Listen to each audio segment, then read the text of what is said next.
মাটিতে শুয়ে রয়েছে রে বাবা। ওগো মানি, শীত হোক গরম হোক বৃষ্টি হোক, বাবার কবরের কিনারায় যদি দাঁড়ায় ডাক দিই বাবা শুনে না, বাবা সারা দেয় না। আমি যখন রাতে শুয়ে থাকতাম মানি বারবার আমার রুম প্রদক্ষিণ করতো আর বলতো আমার মাকে, না জানি আমার সন্তানটাকে মশাই কামড়াইলো কিনা, নিজ হাতে মশারি টানাই দিত রে বলি। আজকে কতগুলো বছর বাবারে হারাইয়াতি হয়ে গিয়েছি রে বাবুলা। মাবুদ, আমার ভাইরা এখানে এসেছে, জানি না কার দিনে কি ব্যথা গো। আমার কাছে অনেকে দোয়া চাইছে, ব্যবসার হালত ভালো না রে বাবুলা। আমার কাছে হাত ধরে দোয়া চাইছে এক ভাই, আমার দিকে তাকায় চোখের পানি ছেড়ে দিয়ে বলছে, হুজুর ঋণগ্রস্ত হয়ে গেছি আল্লাহ, অনেকে ঋণগ্রস্ত আছি আল্লাহ। আমার এক ভাই আমার কাছে দোয়া চাইছে, তার মুরব্বি ইন্তেকাল হয়ে গেছে আল্লাহ। আমার আরেক ভাই এখানে আসতো বন্ধু মানুষ, জানি না হাসুরের কি হয়েছে, ডাক্তারি রিপোর্ট জানি না আল্লাহ কি হয়েছে, আল্লাহ আপনি রিপোর্টটা ভালো করে দেন মাবুদ গো। আমাদের তো মানিক আপনি ছাড়া কেউ নাই। হুকুমানিক রাত যখন গভীর হয় রে মাওলা, পৃথিবীর মানুষগুলো ঘুমে চলে যায়, অফিস আদালত বন্ধ হয়ে যায়, আর আপনার নিজাম তো যত রাত গভীর হয় আপনার দুয়ারটা আল্লাহ, আপনার দরবারটা সচল হয়ে যায়। আল্লাহ দুনিয়ার বাড়িতে, দুনিয়ার বড় লোকের ঘরে গেলে দারোয়ান আছে, কুকুর আছে, আপনার দুয়ারে কোনো দারোয়ান নাই, কুকুর নাই মালিক, কোন পাহারাদার নাই মালিক। আল্লাহ আপনার কাছে চাই, আল্লাহ আপনি আমাদেরকে নেক আমলের জন্য কবুল করেন, আমাদের এই নেক মজলিসকে কবুল করেন আল্লাহ। আজকে কয়েক মাস যাবত এই মজলিসটা হয় বলে বাবুদ রে, আমরা তো গুনাহগার, বিশেষ করে আমার মতো গুনাহগারের সাথে যারা হাত তুলেছি আল্লাহ সবাইকে আপনি মাফ করে দেন মালিক। মৃত্যুর কথা মনে হলে, সাকরাতুল মউতের যে বর্ণনা, হাসরের ময়দানের যে বিভীষিকা মাওলা কোরআন হাদিসে আল্লাহ আপনি বর্ণনা করেছেন আল্লাহ। হাসরের মাঠে মানুষ পানি পানি চিৎকার করবে, শুধুই তাই না নিজের সন্তানের পরিচয় মানুষ দিবে না মাগনি। হায় আল্লাহ, ওই দিন কোন পরিচয় কোনই কাজে আসবে না। সেই দিন মালিক আপনি আমাদেরকে গুনাহগার বইলা ডাক দিয়েন না মাওলা, মেহেরবানি করে আপনার বান্দা বলে একটা ডাক দিয়ে। যখন আমি বাথরুমে ঢুকি তখন আমার জিহ্বাটা আল্লাহর প্রেমে নড়াচড়া করতে চায়। আমি জিহ্বাকে না করি, কারণ শরীয়ত বাথরুমের ভিতরে ইবাদত করা যায় না, কিন্তু আমার জিহ্বাটা বারবার নড়ে, বারবার আমার জিহ্বাটা নড়ে। তেরি याद में सबको भुला दो, तेरी याद में सबको भुला दो, कोई ना मुझे याद रहे, सब खुशियों को आग लगा दूं,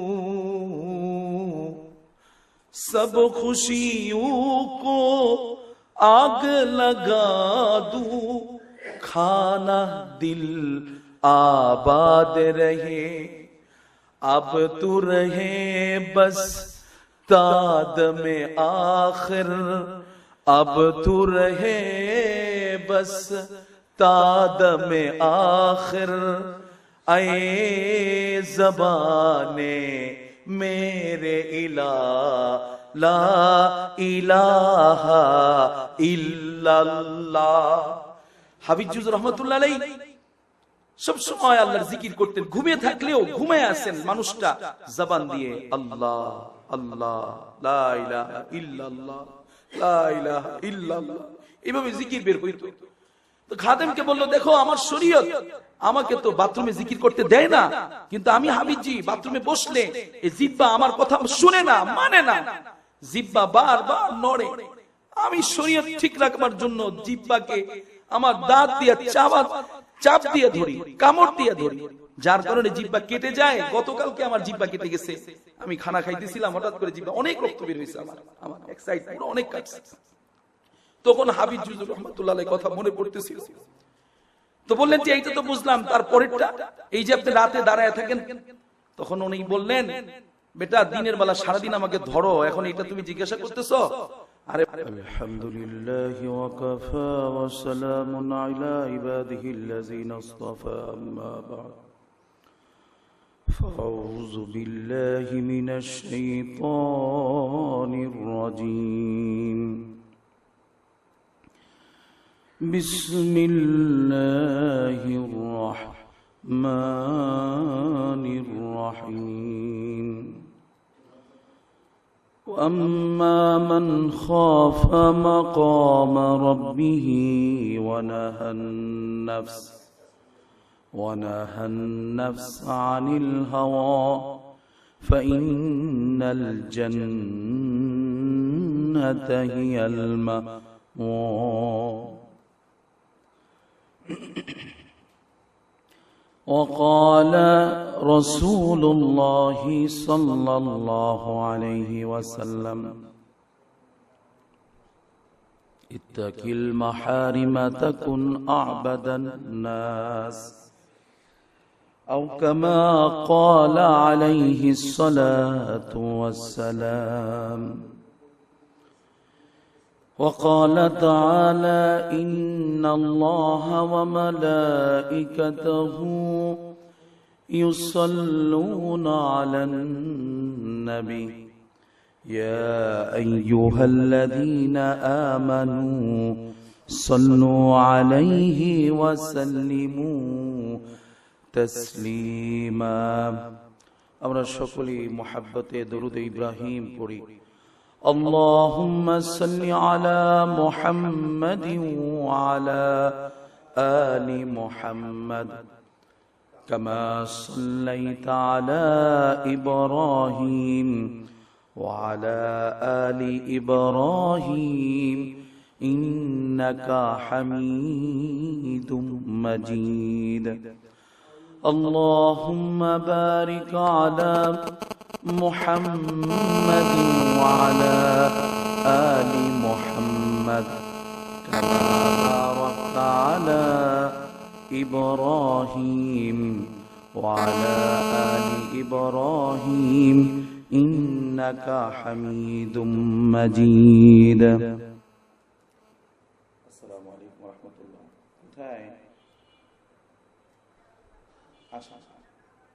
না না না, আসেন আসেন আসেন, মাত্র শুরু করছি, বলেন আসেন।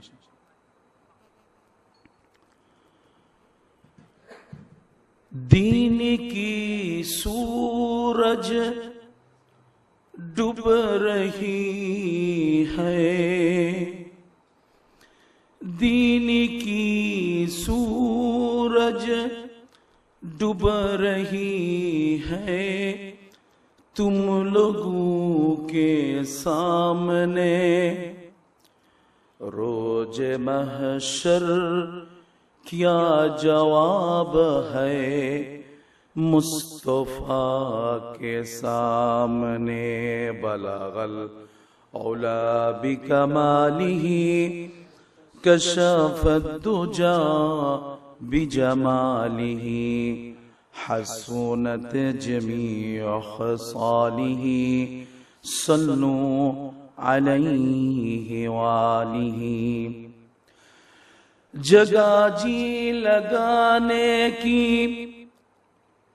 जगह जी लगाने की दुनिया नहीं है, ये इबरत की जहाँ है तमाशा नहीं है.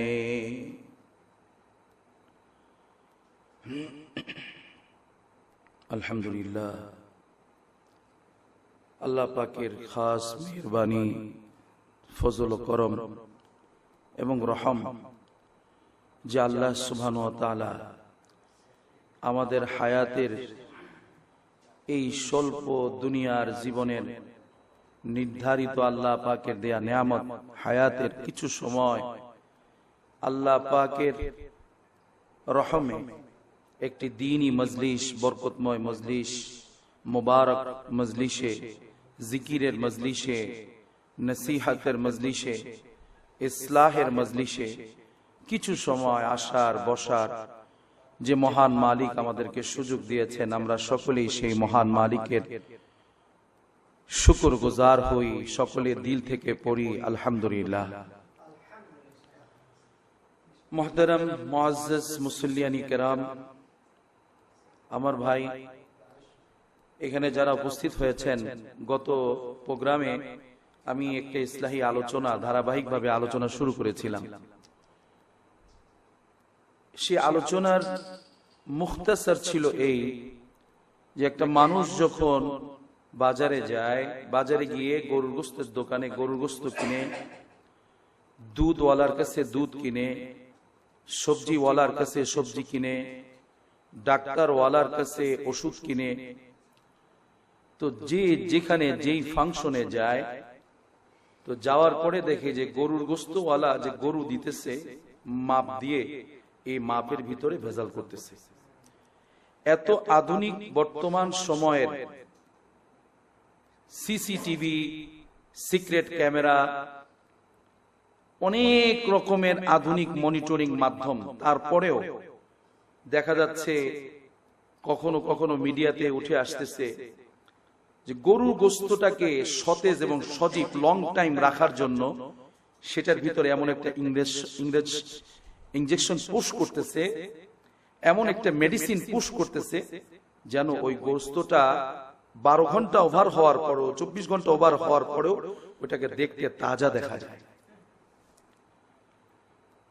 শুধু কি তাই, ফল বিক্রেতা ফল বিক্রি করতেছে, তো ফলের ভিতরে এমন ভাবে মেডিসিন প্রয়োগ করতেছে যে ফলটা যেমন লাশ মানুষ মারা যাওয়ার পরে কফিনে অথবা বিশেষ সিস্টেমে চাপাতি বিভিন্ন রকমের মেডিসিন প্রয়োগ করে লাশটাকে বিদেশ থেকে প্রবাস থেকে কারো ভাই বাবা ছেলে আসবে, আসার পরে তার জানাজা হবে, লং টাইম লাশটাকে রাখার জন্য যেমন প্রসেস করা হয়, ঠিক তেমনি ভাবে সবজি, ফল, বিভিন্ন জিনিসগুলোকে মেডিসিনের মাধ্যমে পচনশীল হওয়ার কোন সিস্টেম রাখতেছে না বাকি। মানে একটা স্বাভাবিক আম যতটুকু সময় থাকে তারপরে সেটা পচার দিকে চলে যায়, খাওয়ার উপযুক্ত থাকে না, কিন্তু ওইটা মেডিসিন দিয়ে এমন ভাবে করে রাখা হচ্ছে যেটাকে আমরা বলি যে রিজার্ভ, মানে এমন ভাবে এটাকে রিজার্ভ করা হচ্ছে, এমন ভাবে এটাকে কোলেস্টোর করা হচ্ছে যে ওটা খাদ্যের আর উপযোগী থাকতেছে না।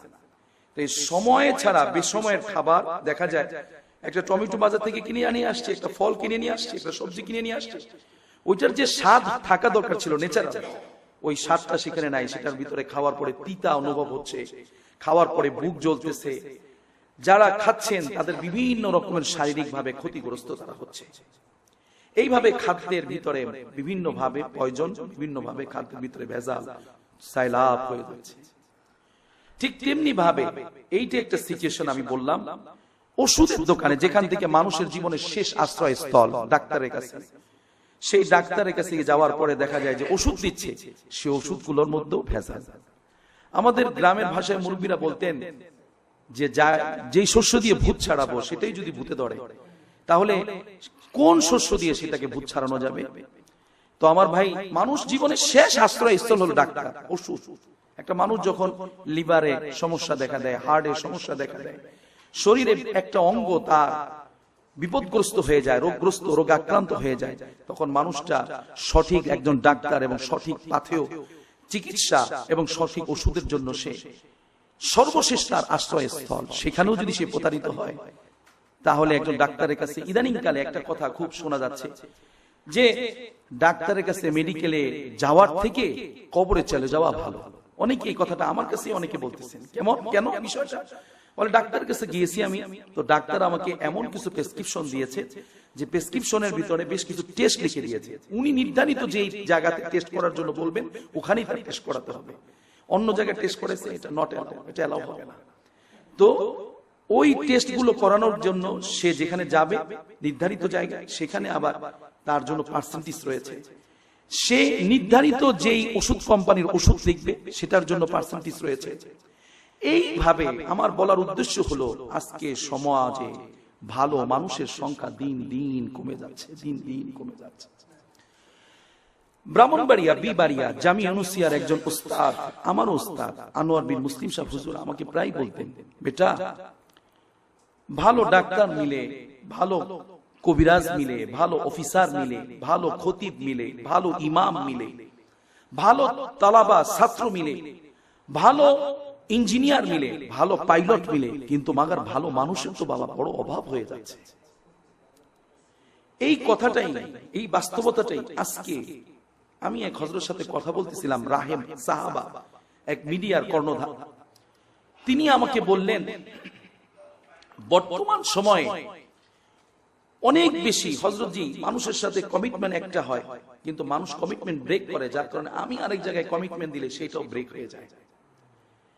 কেন যেন মানুষের সাথে চলতে গিয়ে দেখা যায় ভালো মানুষ ওয়াদা দিয়ে ওয়াদাটাকে একেবারে পরিপূর্ণ পারফেক্ট ওয়াদাটাকে রক্ষা করার মতো মানুষ খুঁজে পাওয়া যাচ্ছে না। কাজ করতেছি কথার কথা, আমি যেহেতু নিজে একজন আতর ব্যবসায়ী, আতর আনতে গেছি, 4টা প্রোডাক্ট আমি নিয়েছি, 4টা কোম্পানির বা 4টা দেশের 4টা আতর আমি নিয়েছি। আমি ওখানে আতরটাকে প্যাকেজিং করে রেখে গেছি যে আমি একটু আসতেছি, সামনে আমার আরেকটা কিছু কেনাকাটা বাকি আছে। আমি এসে দেখি আমার বোতলগুলো ওখান থেকে চেঞ্জ হয়ে গিয়েছে। আমি যখন প্যাকেটটা হাতে নিলাম, মোলে একটু ডাক দিল যে দেখি আমার মালগুলো কি ঠিক আছে কিনা। আমি যে লিস্ট করেছি লিস্টের সাথে মাল মিলিয়ে দেখি ঠিক নাই। জিজ্ঞাসা করলাম, ভাই আমি তো এটা নেই, আমি তো নিছিলাম এইটা। ও সরি সরি। এইগুলো কারণ কি? নবীজি চিৎকার দিয়ে বলছেন, আলা ইন্না ফিল জাসাদি মুযগাহ ওয়া ইযা সলুহাত সলুহাল জাসাদু কুল্লুহু ওয়া ইযা ফাসাদাত ফাসাদাল জাসাদু কুল্লুহু ওয়া হিয়া আলা কলব। এটার কারণ হলো ইঞ্জিল যখন খারাপ হয়ে যায় মানুষের, যেমন গাড়ির ইঞ্জিল খারাপ হয়ে গেলে গাড়ি চলে না, গাড়িটার সার্ভিস ভালো হয় না। গাড়িটা আপনি স্টার্ট নিয়েছেন, সে ব্রেক ফেল করে ফেলেছে, যাবেন একদিকে চলে যাচ্ছে আরেক দিকে, ইঞ্জিন খারাপ হওয়ার কারণে।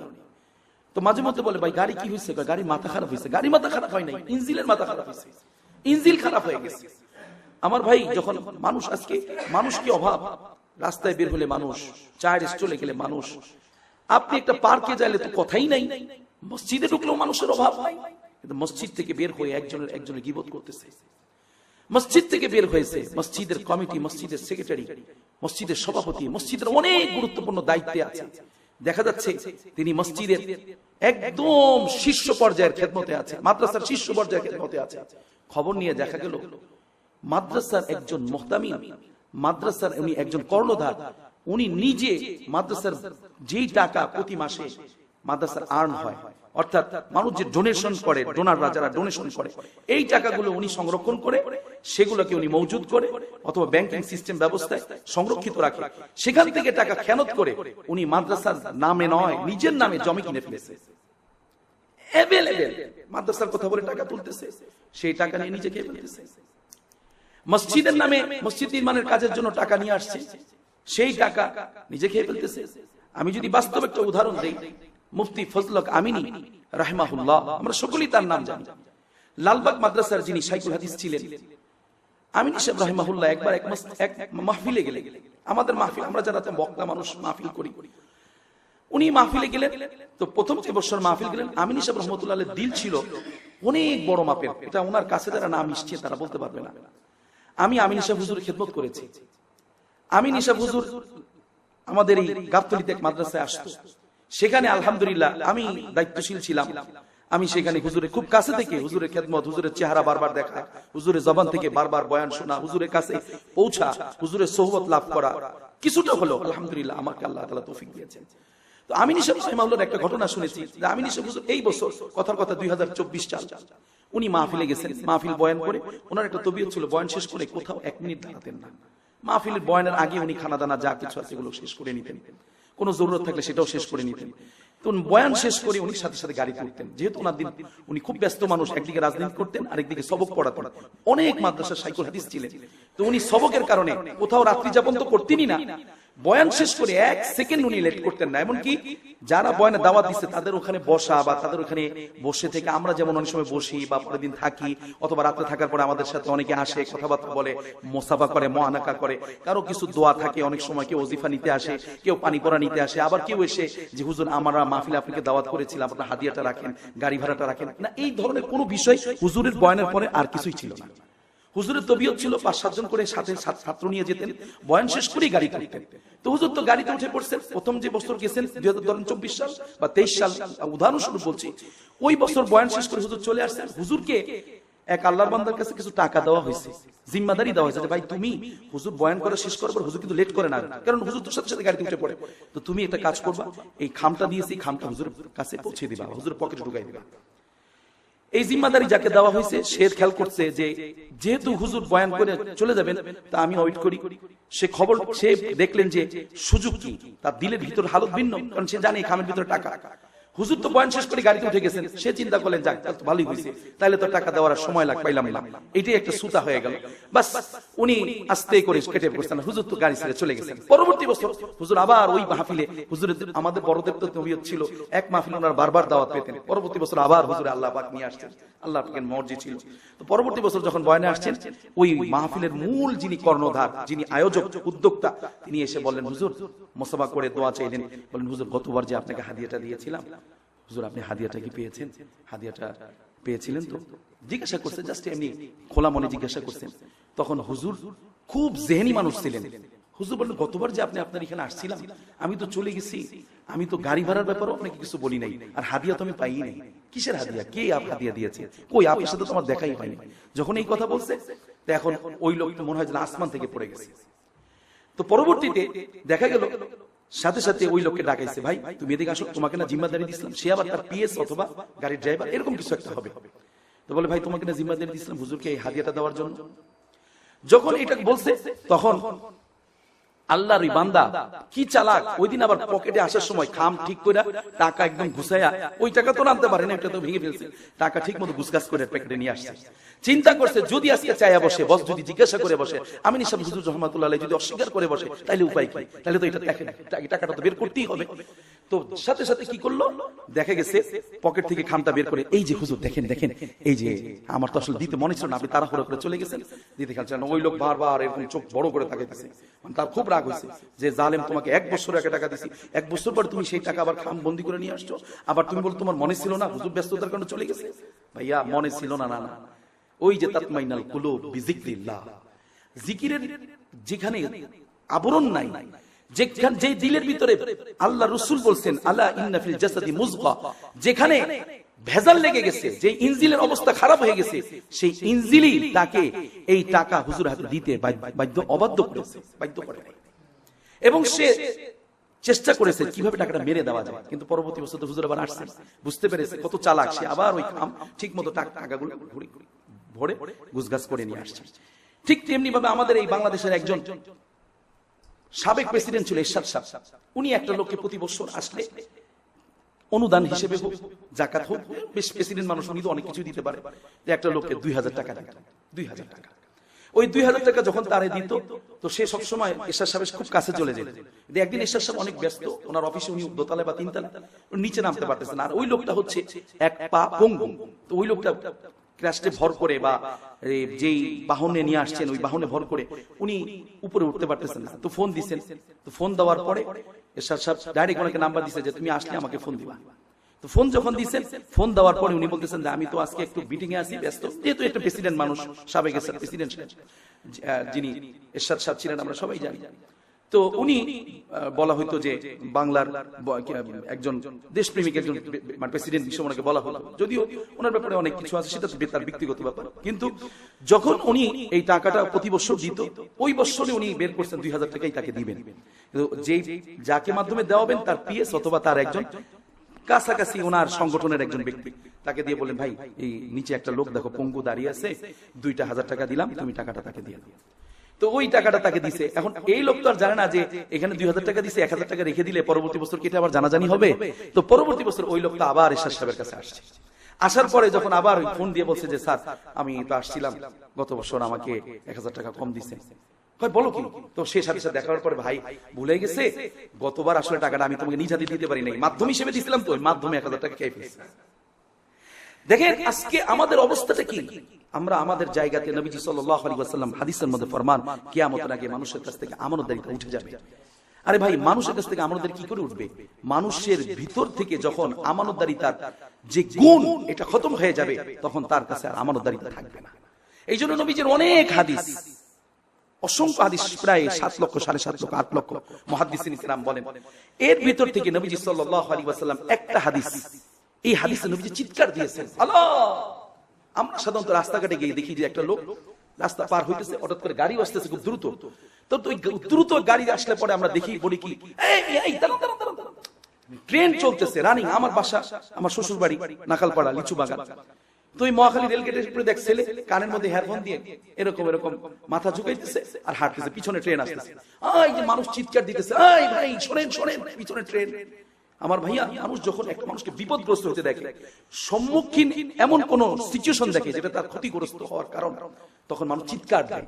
ঠিক আল্লাহ রাসূল সাল্লাল্লাহু আলাইহি ওয়াসাল্লাম এই হাদিসের ভিতরে আলা উম্মতকে চিৎকার দিয়েছেন, আলা ইন্না ফিল জাসাদি মুযগা ওয়া ইযা সালাহাত সালাহাল জাসাদু কুল্লু ওয়া ইযা ফাসাদাত ফাসাদাল জাসাদু কুল্লু ওয়া হিয়া আলা কলব। মনে রেখো আমার উম্মত, তোমার গোটা দেহের ভিতরে সবচেয়ে দামি জায়গা হলো কলব। এইজন্য এই কলবে যদি শক্তি না থাকে, মনে রাখবেন মানুষ ইবাদত করতে পারে না। কলবে যদি ইমানি পাওয়ার না থাকে, মানুষ গুনাহ থেকে বাঁচতে পারে না। গত 1 মাস আগে, এখনো মনে রানিং চলছে বিভিন্ন জায়গায় পূজা মণ্ডপে পূজা, গত 1 মাস আগে পূজা হলো বিশাল আকারে হরদমে। আমাদের মুসলিম যে সমস্ত নেতা, তারপরে বিভিন্ন সংস্থার লোকজন সেই শারদীয় পূজার শুভেচ্ছা বিনিময় করেছে। এটা হারাম না হালাল, জায়েজ না জায়েজ, এটা তো আপনি আমার এই এক হাদিসে বুঝবেন। নবীজি সাল্লাল্লাহু আলাইহি ওয়াসাল্লামের সামনে অসংখ্য সাহাবী বসা, সাহাবায়ে কেরাম জিজ্ঞাসা করতেছে, ইয়া রাসূলুল্লাহ, আমার ভিতরে যে ঈমান আছে না নাই, আমি কি করে বুঝবো? ইয়া রাসূলুল্লাহ, আমি কিভাবে বুঝবো? কিভাবে আমি এটা অনুমান করতে পারবো, উপলব্ধি করতে পারবো? নবীজি বলছেন, জি অবশ্যই তুমি উপলব্ধি করতে পারবা যদি ভালো কাজ, নেক কাজ করলে তোমার অন্তরে ভালো লাগে, আর গুনার কাজ হয়ে গেলে যদি তোমার অন্তরে অস্থিরতা বাড়ে, তোমার ভিতরে যদি খারাপ লাগে, ডিপ্রেশন আসে, অস্থির লাগে যে হাই আমার দ্বারা আজকে নামাজটা ছুটে গেল, আমার একটা ইসলাহি মজলিসে দাওয়াত দিল, আমি যেতে পারলাম না, আমি একটু এইখানে ভাইয়েরা 10 জন বসে জিকির করতেছিল, আমি একটু বসতে পারলাম না, এইটি আফসোসটাই নিঃসন্দেহে আমার ভিতরে ঈমান আছে। নবীজি বলছেন যে নেক কাজ করলে ভালো লাগে, মন্দ কাজ করলে অন্তরে খারাপ লাগে, যন্ত্রণা সৃষ্টি হয়, অস্থিরতা বেড়ে যায়, নিঃসন্দেহে তার ভিতরে ঈমান আছে।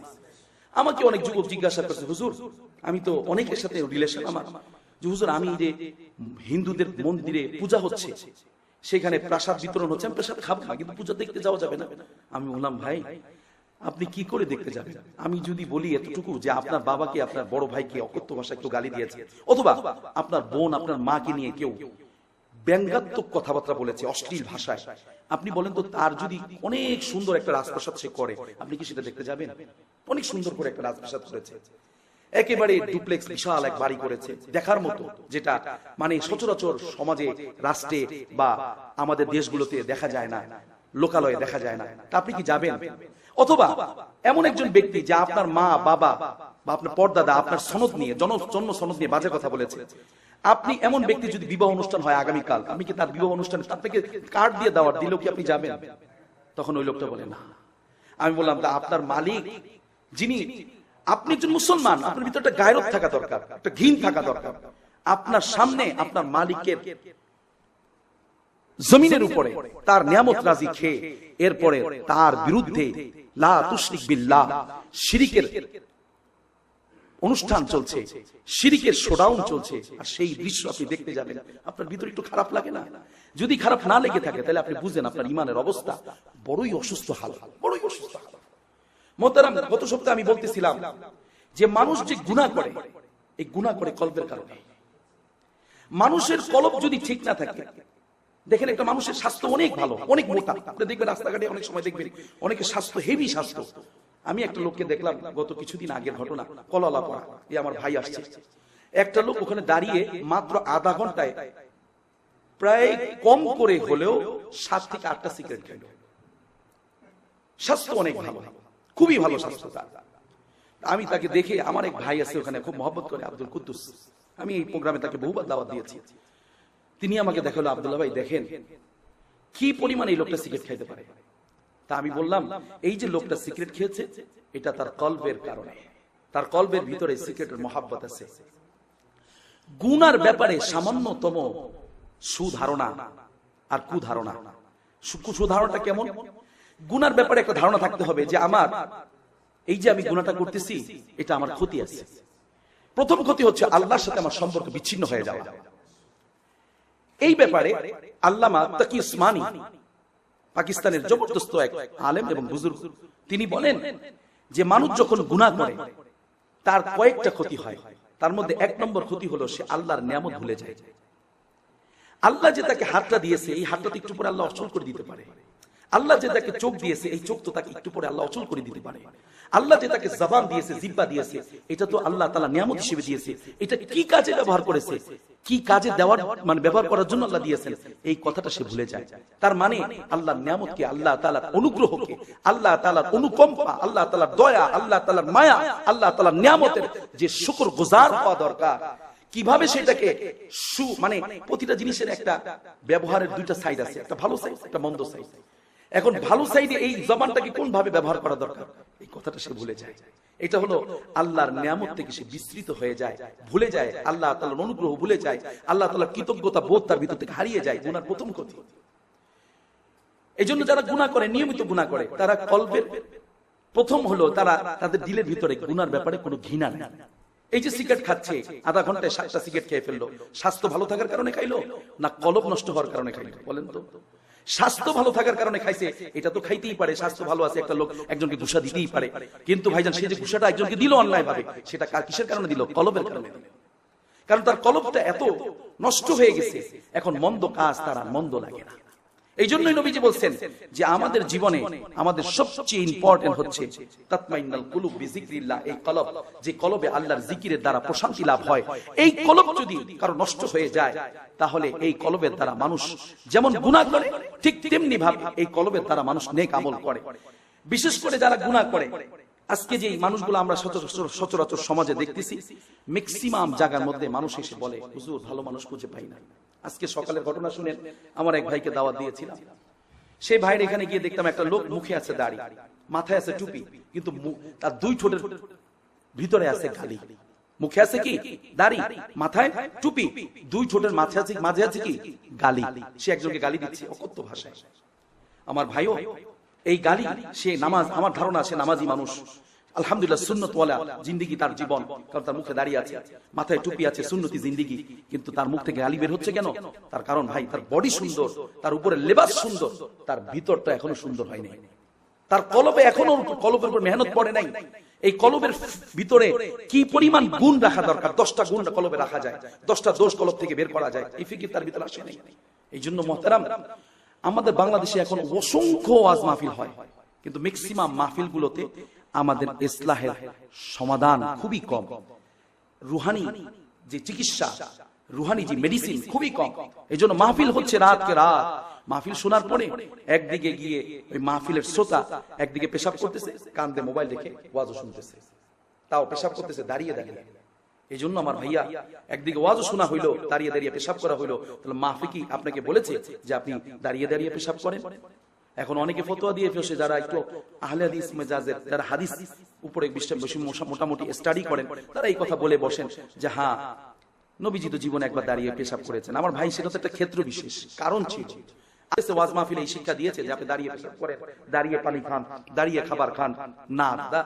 আসলে একটা মানুষ যদি পরিপূর্ণ গঠন হতে হয়, তাহলে প্রথমত এই কলবের উপরে মেহনত করতে হয়। আর কলবের মেহনতের অনেকগুলো মাধ্যম আছে। বিশেষ করে এই কলব যখন নষ্ট হয়ে যায়, প্রথমত বান্দাকে এই কলব গুনার দিকে ধাক্কায়, আর যখন কলবটা ঠিক হয়ে যায়, তখন এই কলবটাই মানুষকে নেক আমলের দিকে নিয়ে যায়। বিশেষ করে ছোট্ট 2টি কথা বলে আমার বয়ান শেষ করব।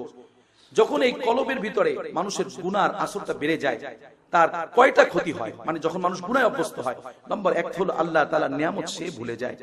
আল্লাহ যে তার উপর অনুগ্রহ করেছে, রহম করেছে, দয়া করেছে, এই সব কথাটাই ইসলাম অন্তর থেকে হারিয়ে যায়। আল্লাহর নিয়ামতের ব্যাপারে সে বিস্তৃত হয়ে যায়, আল্লাহর কৃতজ্ঞতার ব্যাপারে সে স্মৃতি হারা হয়ে যায়। এতটুকু বোধ তার থাকে না যে যেই মালিক আমাকে এত নিয়ামত দিয়ে পালে আর আমি সেই মালিকের নাফরমানি করি, এটা কি যায়? এটা কি আমার সাথে যায়? আমার সাথে কি মানায়? এইটুকু বোধ তার ভিতরে থাকে না। নম্বর 2, নবীজি সাল্লাল্লাহু আলাইহি ওয়াসাল্লাম বলেন, যারা অতিরিক্ত মাত্রায় গুনাহ করতে থাকে, এই প্রতিটা গুনাহ তার দিলের উপরে আসর করে।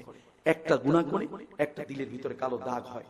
দাগ হতে হতে এমন হয় যে এই দিলের অবস্থা এইভাবে চেঞ্জ করে দেন আল্লাহ তাআলা। নবীজি বলেন যে কোনটা ভালো আর কোনটা মন্দ, এইটুকু, কোনটা অন্যায়, কোনটা কালো আর কোনটা সাদা, কোনটা আধার আর কোনটা আলো, এইটুকু বুঝ তার দিলের ভিতরে, দিমাগের ভিতরে আর কাজ করে না।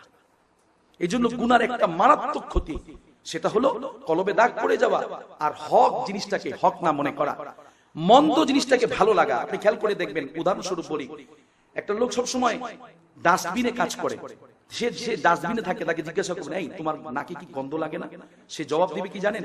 যে না, আমার নাকে গন্ধ লাগে না। কারণ সে সব সময় ডাস্টবিনে থাকতে থাকতে ওই ময়লার দুর্গন্ধ তার নাকে সেট আপ হয়ে গিয়েছে। ঠিক তেমনি ভাবে আপনি যখন ডাস্টবিনের পাশ দিয়ে হেঁটে যাবেন, সুস্থ মানুষ ডাস্টবিনে খুব একটা সময় কাটান না, আপনার নাকে দুর্গন্ধ লাগবে, আপনি একটা রুমাল নাকে চেপে ঢুকবেন।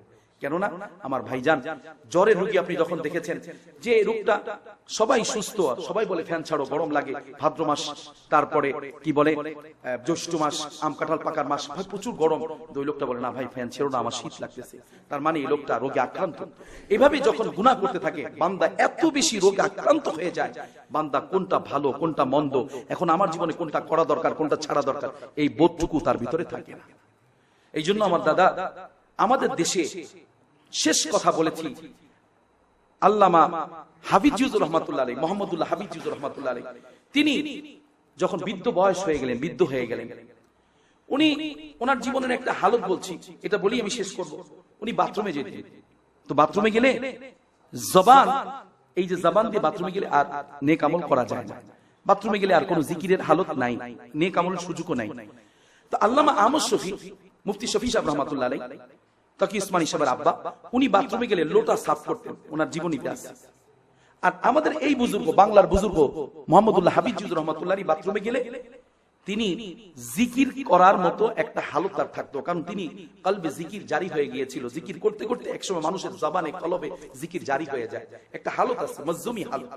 তো যখন ওনারও এমন হালত, তো হযরতের বৃদ্ধ বয়স, বৃদ্ধ হয়ে গেছে, সারাদিন ওনাকে ধরে ধরে ওনার মসজিদে, ওনার নামাজের জায়গায়, উনি যেখানে সবক পড়াইতেন, বুখারী পড়াইতেন, উনি যেখানে দরস দিতেন, দরসের জায়গায় ওনাকে খাদেম নিয়ে যায়। কিন্তু যখন লেট্রিনে যায় তখনও ধরে নিয়ে যায়। তো লেট্রিনে যাওয়ার পরে বের হইলে পরে উনি খেয়াল করতেন, খাদেম খেয়াল করতেন, ওনার জবান দিয়ে সব সময় এই ঠোঁটের ভিতরে রক্ত দেখা যায়। সুবহানাল্লাহ, সুবহানাল্লাহ। তাকিয়ে বলতেন, ও হাবিজি, ও আমার শাইখ, ও আমার মুর্শিদ, আপনার জবানে আমি প্রায়, ওনার খাদেম বলতেন, আপনার জবানে ঠোঁটে সব সময় আমি রক্ত দেখি। ঠিক আপনি বাথরুমে বের ঢুকলেন, সুন্দর, বাথরুম থেকে বের হওয়ার পরে আপনার জিহ্বা, আপনার ঠোঁট ভিজা রক্তে, বিষয়টা কি? উনি বলেন না, এই বিষয়টা গোপন রাখেন, বলতে চান না। আল্লাহ ওয়ালারা নিজেদের হালত বলতে চায় না। যেমন গত সপ্তাহে আমি আমার শাইখের কাছে গেছি, আমার শাইখ একদিন আমাকে বলতেছে, খুব দরদি কথা, আমাকে খুব মহব্বত করে বলতেছে, আব্দুল্লাহ, যে জায়গাটা হযরতের সাথে বসে কথা বলতেছিলাম, যে আমতলাও থাকবে, আমতলা মসজিদও থাকবে, কিন্তু সালে আহমদ আর আসবে না। বড়দের কথার অনেক গভীরতা হয়, অনেক গভীরতা হয় বড়দের কথার ভিতরে। কথা বলেন অল্প, কিন্তু গভীরতা থাকে অনেক বেশি। এই জন্য সবার কথা আমরা বুঝবো না। হাফিজুর রহমাতুল্লাহকে জিজ্ঞাসা করতেছে ওনার খাদেম, যে আপনি যখন বাথরুমে ঢুকেন, বের হওয়ার পরে রক্ত, ব্যাপারটা কি? আপনাকে সারাদিন ধরে ধরে সব জায়গায় নিয়ে যেতে হয়, কিন্তু রাত্রে আপনি খেয়াল করছি নামাজে দাঁড়িয়ে যান, তাহাজ্জুদে যখন আপনি দাঁড়ান গভীর রাতে 3টার পরে 4টার পরে, তো আমি খেয়াল করেছি আপনাকে ধরে দাঁড় করে ওযু করান পর্যন্ত ধরা লাগে, তারপরে নামাজে দাঁড়ানোর করায় দেওয়ার পরে আর ধরা লাগে না। সারা রাত আপনি ফজর পর্যন্ত, এই যে ফজরের নামাজ পর্যন্ত রাতে তাহাজ্জুদ পড়েন, রাকাতকে রাকাত প্রতিদিন 10 পারা কোরআনের খতম করতেন, 10 পারা কোরআনের অংশ উনি খতম করতেন। তার মানে 3 দিনে এক খতম। হাফিজুর রহমাতুল্লাহ আলাইহি প্রতিদিন 10 পারা না পড়ে উনি ঘুমাতে যেতেন না। সেই হাফিজুর রহমাতুল্লাহ আলাইহি যখন উনি রাত্রে ওনাকে খাদেম দাঁড় করায় দিতেন, বলতেন যে আমি তো আপনাকে দাঁড় করায় দেই, রাতের বেলা নামাজে আপনি দাঁড়াবেন, কিন্তু এই দিক থেকে আপনি সারা রাত নামাজে দাঁড়িয়ে থাকেন, আপনাকে আর ধরা লাগে না, রুকু করতেছেন, সেজদা করতেছেন, কিন্তু নামাজ শেষ হওয়ার পরে ফজর আজান দিলে আপনি পড়ে যান, আর ধরা লাগে, আপনি আর দাঁড়াতে পারেন না। এই যে একটা বিষয়, আর এই যে আপনি বাথরুমে যান, সুস্থ মানুষ বের হওয়ার সময় ঠোঁটে রক্ত, এই দুইটা রহস্য আজকে না বললে আমি আপনাকে আজকে থেকে খাদেম ধরব না। হাফিজ জুজুর রহমাতুল্লাহ আলাইহি বলেন, আমার গোপন খবরটা তুমি জানতে চেয়েও না। বলে না, আজকে বলতেই হবে। তো হযরত বললেন, দেখো, যখন আমি বাথরুমে ঢুকি তখন আমার জিহ্বাটা আল্লাহর প্রেমে নড়াচড়া করতে চায়। আমি জিহ্বাকে না করি, কারণ শরীয়ত বাথরুমের ভিতরে ইবাদত করা যায় না, কিন্তু আমার জিহ্বাটা বারবার নড়ে, বারবার আমার জিহ্বাটা নড়ে।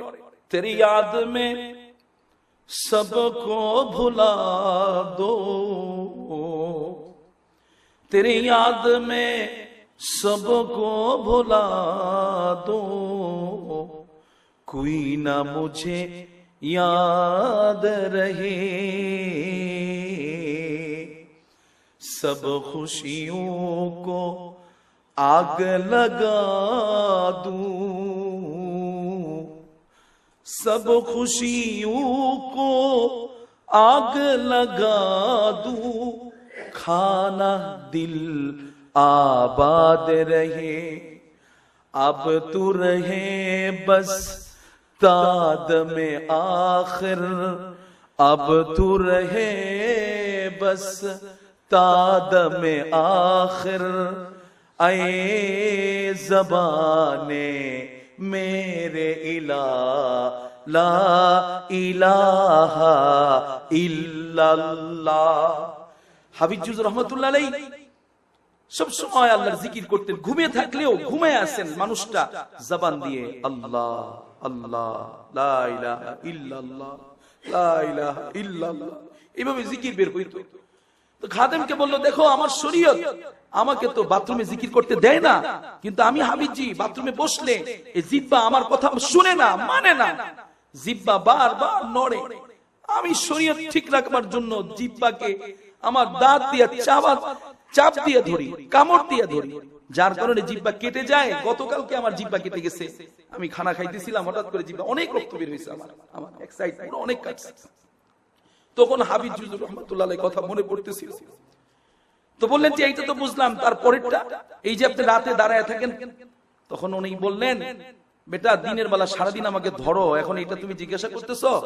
আরে ভাই, রাতে আমি যে দাঁড়াই, আমি তখন তুমি আমাকে তাহাজ্জুদে দাঁড়া করায় দাও, আমার নামাজের এই অবস্থাটা মনে হয় যে আল্লাহ আমাকে দিয়ে সারা রাত তার গোলামি করায় নেয়।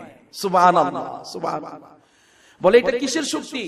এটা কি আর বলতে হয়? এটা কলবের শক্তি। এই জন্য দেখা গেছে আমরা নেক আমল করতে পারি না, আর আমাদের মুরব্বীরা নেক আমল ছাড়তেন না। ছোট্ট একটা কথা বলেই শেষ করতেছি, এই কথাটা আমার ব্যক্তিগত উপলব্ধি, আমার এই কথাটা নোট করতে পারেন। ইবাদত সবাই করে, ইবাদত কি করে? সবাই করে। অনেক মানুষ আছে সারা সপ্তাহে নামাজ পড়ে না, কিন্তু জুমার নামাজ ঠিকই মসজিদে যায়, যায় না? আছে না? কিন্তু খেয়াল রাখবেন, ইবাদত সবাই করে, ইবাদতের মজা কিন্তু সবাই পায় না। কারণ কি? এই দিলে যদি আমার রোগ থাকে, ইবাদতের মজা আমার ভিতরে আসবে না। এই জন্য আমাকে দিলকে, প্রতিটা সাহাবী, আপনি আসেন, আমাদের প্রথম মডেল হলো সাহাবায়ে কেরাম। প্রতিটা সাহাবী, কারো কলবে কোনো রোগ ছিল না। সুবহানাল্লাহ। পৃথিবীর সবচেয়ে শ্রেষ্ঠ মানুষ নবী আলাইহিস সালাতু ওয়াস সালাম, আমাদের নবী, বিশ্ব নবী সহ, কারো কলবে কোনো রোগ ছিল না। সুবহানাল্লাহ। এবং কখনো যদি তাদের কলবে রোগ আসতেছে এরকম মনে হইতো, আমাদের নবী 2 বার সিনা চাক হয়েছে, জানেন? আলহামদুলিল্লাহ। তার মানে তাদের কলবগুলোকে আল্লাহ তাআলা ধুইয়ে মুছে পাক করে রাখছেন। কলবিন সালিম মান ওয়া বানুনা ইল্লা আতামিন কলবিন সালিম। আখিরাতে আল্লাহ তাআলা বলেন তুমি ধন দৌলত কত কিছু নিয়ে আসবা, কিন্তু আমার কাছে তোমার যেই জিনিসটা সবচেয়ে বেশি কাজের সেটা হলো তোমার বিশুদ্ধ আত্মা। আর আল্লাহ তাআলা, আমরা তো কোয়ান্টিটি হিসাব করি, আর এই ছোট্ট একটা মজলিস, ইসলাহি মজলিস, কয়জনই বা লোক হয়, আমি যাবই বা কেন? কিন্তু আমার ভাইও, আল্লাহ তাআলা বলছেন জান্নাতি বান্দা হবে খুবই কম। একদিন হযরত ওমরে ফারুক রাদিয়াল্লাহু তাআলা সাইয়্যিদুনা, তিনি এক রাস্তা দিয়ে হাইটে যাইতেছে, আর একটা বান্দা চোখের পানি ফেলে ফেলে আল্লাহর কাছে কাঁদতেছে আর দোয়া করতেছে, আল্লাহুম্মা জাআলনি ফি ইবাদিকাল, আল্লাহুম্মা জাআলনি ফি মিন ইবাদিকাল কলিল, আল্লাহুম্মা জাআলনি মিন ইবাদিকাল কলিল। আয় আল্লাহ, আপনার অল্প সংখ্যক বান্দাদের মধ্যে আমাকে শামিল করেন। সুবহানাল্লাহ, সুবহানাল্লাহ। আপনি দেখেন জাহান্নামী বান্দা কাসীর, আপনি দেখেন গুনাহগার বান্দা কাসীর, আপনি দেখেন আল্লাহর রহমত থেকে মায়ুস বান্দা কাসীর, আপনি দেখেন আল্লাহ তাআলার রহমত থেকে যারা সরে যাবে, আল্লাহর আয়াতগুলো যারা বুঝবে না, তাদের সংখ্যা কাসীর। যারা আল্লাহর সংখ্যা, আল্লাহর কথা বুঝবে, আল্লাহর দিকে ধাবিত হবে, জান্নাতে অবস্থান পাবে, যারা তাকওয়ার উপরে চলবে, তাদের সংখ্যা কালিল, কাসীর না, বেশি না, কম। এই যে আজকের এই ছোট্ট মজলিস, মনে মনে ভাবতে পারি, ভাবনার কোনো কারণ নাই যে আল্লাহর কাছে কবুল হয় কিনা। ও আমার ভাই, গতকালকে একটা কথা বলে যাই, এখানে বৃষ্টি হয়েছে গতকালকে এই টাইমটাতে, একটু আগে, তাই না? একটু বৃষ্টি হয়েছে, ভালো বৃষ্টি হয়েছে। আমি মাগরিবের পরে এই প্রোগ্রামের জন্য খরচ আদি পকেটে নাই, কিছু টাকা লাগে, 1000-3 টাকা হলে ভালো হয়। বের হয়ে চলে গেলাম গেন্ডাতে, আমি আতরের ব্যবসা করি, ওখানে আতরের সেল দিব। মাগরিবের পরে মার্কেটিং, হাসতে হাসতে মার্কেটিং করতেছি, শরীরটা অসুস্থ। অনেকদিন আগে আমি মার্কেটিং একটা ছোটখাটো অ্যাক্সিডেন্ট করার পর থেকে শরীরটা দুর্বল, হাসতে হাঁটতেছি। আর ওই এলাকায় অনেকদিন যাবত যাই না, মানুষজন আমাকে পায় অনেক খুশি, হুজুর এতদিন পরে আসছেন। কিন্তু আমি ওনাদের বেশি সময় দিতে পারতেছি না, আমার ভিতরে একটা টেনশন, কারণ আমার আজকের এই ইসলাহি প্রোগ্রামের জন্য কিছু টাকার দরকার। কারণ আমি কারোর কাছে হাত পাতবো না, বাজার করবো, আপনাদের একটু মেহমানদারি করবো, আমার দিনটা ভালো লাগবে, আমার আব্বার জন্য একটু রুহের মাগফিরাত দোয়া করতে পারবো। শুকর আলহামদুলিল্লাহ, প্রতি মাসে শেষ বৃহস্পতিবার করি আলহামদুলিল্লাহ। এই প্রোগ্রাম আগামী মাসেও চালু থাকবে, 27 তারিখ শেষ বৃহস্পতিবার। ও আমার দাদা, আগামী মাসটা অবশ্য অনেক মাহফিলের মাস, আমারও কিছু প্রোগ্রাম আছে বাইরে, আমি বিভিন্ন জায়গায় মাহফিল করি। দাদা, আমি যখন এখানে গেলাম, ঠিক আমি খেয়াল করলাম, আমার হঠাৎ করে মনে হলো আকাশটা যেন কেমন ভারী ভারী দেখা যায়। সুবহানাল্লাহ। তাকিয়ে দেখলাম যে হ্যাঁ, আকাশটা ওই রাতের আধারে আমি অনুমান করলাম মেঘে ঢেকে যাচ্ছে। বিজলির কোনো আওয়াজ আমি পাই নাই, কিন্তু বৃষ্টির একটা ঠান্ডা ঠান্ডা ভাব ছিল মাগরিবের পর থেকে, আপনারা খেয়াল করেছেন। তো আমি হাঁটতেছি আর মার্কেটিং করতেছি, আলহামদুলিল্লাহ যথেষ্ট আতর বিক্রি হইতেছে। আমি আল্লাহর কাছে বলে ফেলেছি, মেসেজ দিয়ে দিছি, আল্লাহ আমার কিন্তু কিছু টাকার দরকার, মার্কেটিং বেশি সময় করতে পারবো না, আমার একটু মোতালাও দেখতে হবে, কালকে আমার ইসলাহি প্রোগ্রাম, বিশেষ করে আপনি কিন্তু আমাকে ওই পরিমাণ বেচা কিনা করাই দিবেন, 3000 টাকা হলেই চলে।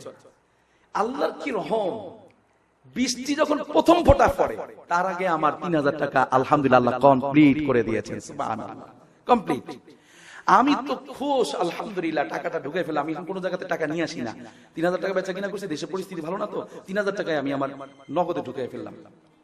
তো পরে আমি যখন ওখান থেকে চলে আসবো, আমি ঠিক আমার মার্কেটিং শেষ, আমার একটা সাইনবোর্ড আছে বুকে ঝুলাই, ওইটাও আমি ব্যাগে ঢুকাই ফেলছি, সব আতরের স্যাম্পল ট্যাম্পল সব ব্যাগে ঢুকাই ফেলছি।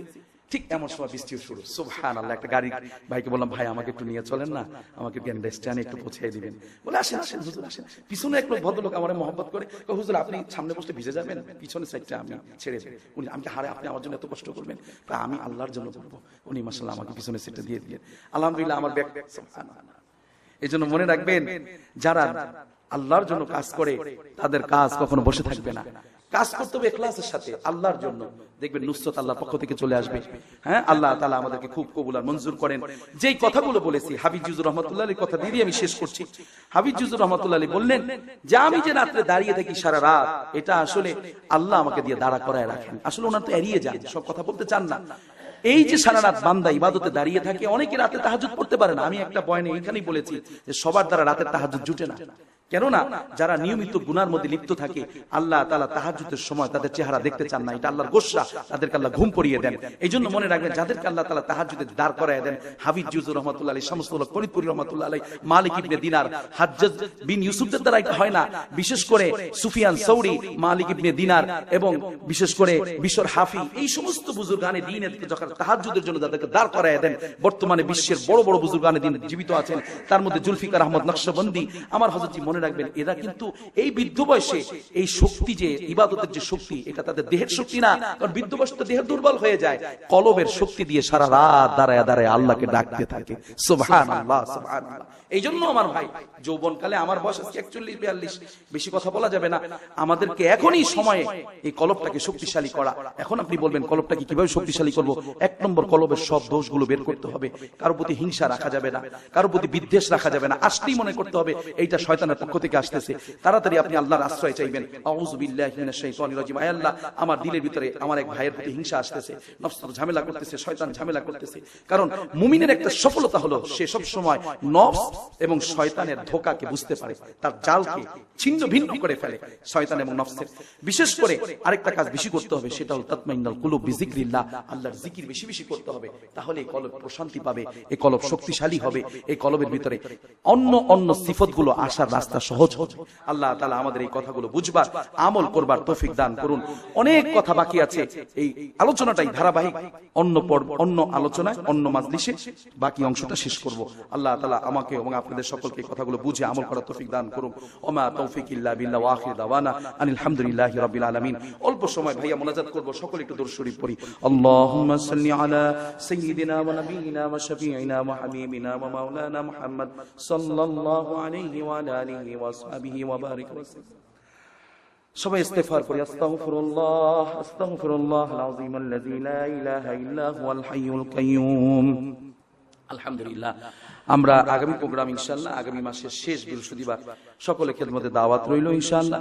সকলে খেদমতে দোয়া চাই। আমি ব্যক্তিগতভাবে অসুস্থ আছি, আমাদের অনেক ভাইরা অসুস্থ আছে। আমার এক ভাই এখানে আসে, গত প্রোগ্রামে আসছিল হাসান, তালিব হাসান ওবাইদি, অসুস্থ আছে, তার জন্য দোয়া চাই। আমার কাছে অনেকে দোয়া চাইছেন, এবং আমাদের এই মজলিসকে কেন্দ্র করে কিছু ভাইরা আলহামদুলিল্লাহ আমার এই মজলিসের খেদমতে সব দোয়া চেয়েছেন যে হুজুর দোয়া করবেন, সকলের জন্য দোয়া। আমরা সকলেই কম বেশি বিপদগ্রস্ত আছি, ঋণগ্রস্ত আছি, বিভিন্ন সমস্যায় জর্জরিত থাকতে পারি, সকলের জন্য দোয়া করা। ইনশাআল্লাহ আজকের এই মজলিসের দোয়া আল্লাহ ফেরত দিবেন না। আলহামদুলিল্লাহি রাব্বিল আলামিন, ওয়াল আকিবাতু লিল মুত্তাকিন, ওয়াস সালাতু আলা সাইয়্যিদিল আমবিয়াই ওয়াল মুরসালিন, ইয়া আরহামার রাহিমিন। ربنا آتنا في الدنيا حسنة وفي الآخرة حسنة وقنا عذاب النار. ربنا ظلمنا أنفسنا وإن لم تغفر لنا وترحمنا لنكونن من الخاسرين.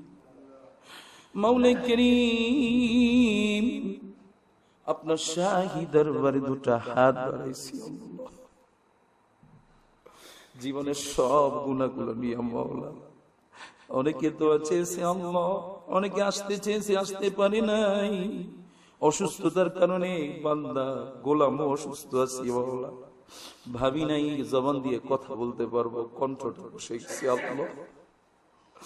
মাবুদ, জানি না গো আজকে যে মুনাজাত করলাম জীবনের শেষ মুনাজাত করলাম কিরা জানি না।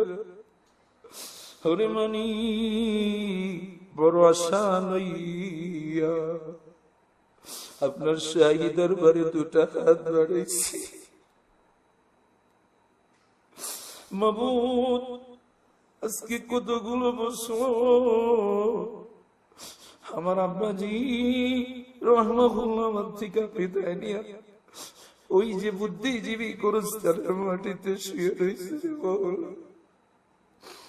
ও গো মানি, শীত হোক গরম হোক বৃষ্টি হোক, বাবার কবরের কিনারায় যদি দাঁড়ায় ডাক দিই বাবা শুনে না, বাবা সারা দেয় না।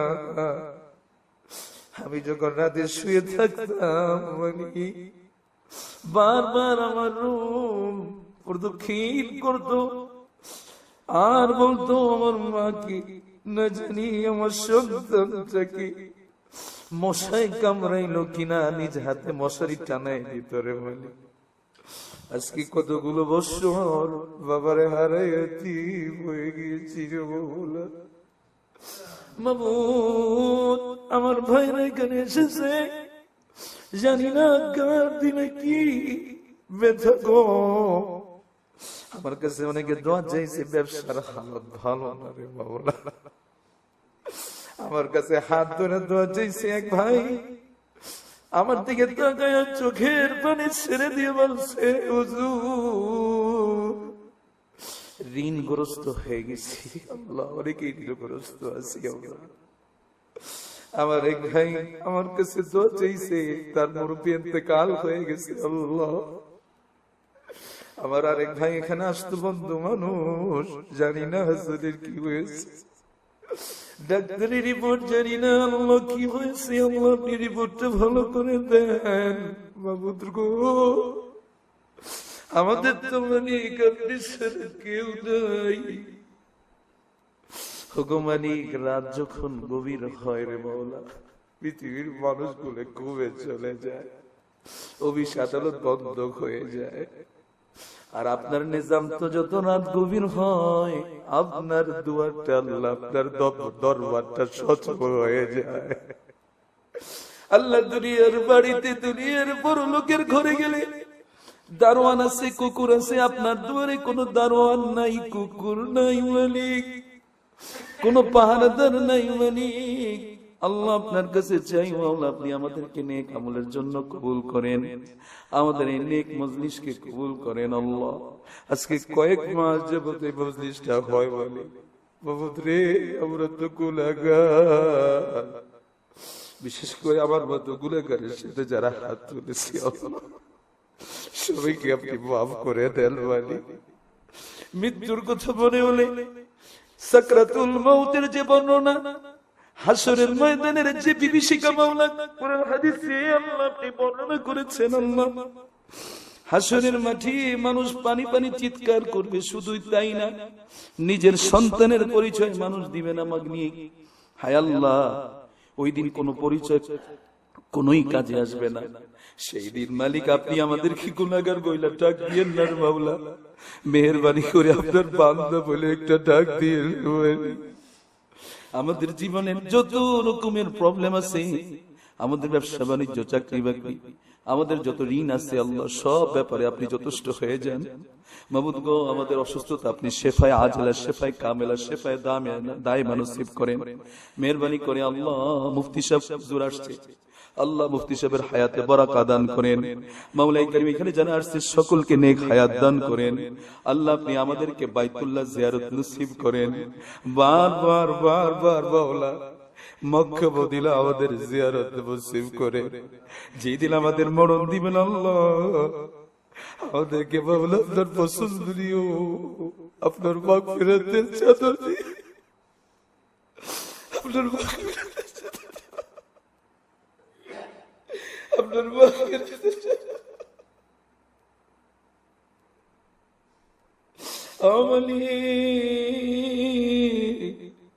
একটা গুনাহ বাকি আছে, এমন অবস্থায় আমাদের তুলে নিবেন না, আমাদেরকে গুনার হালতে নিবেন না মাওলা।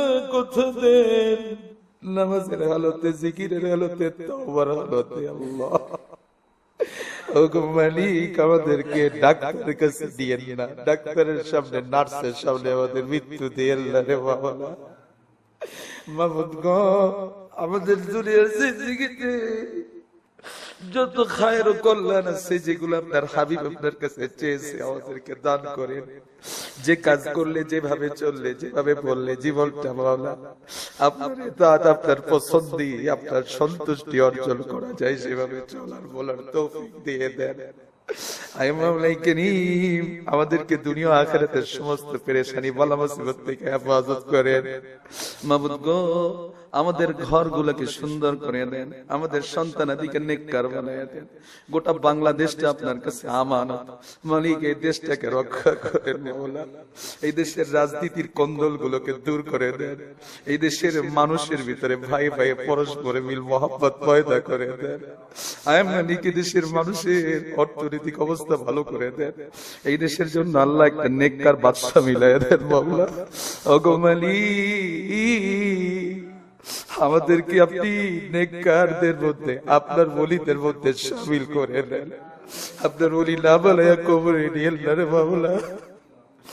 رب ارحمهما كما ربياني صغيرا وصلى الله تعالى على خير خلقه محمد وآله وصحبه وسلم برحمتك يا أرحم الراحمين.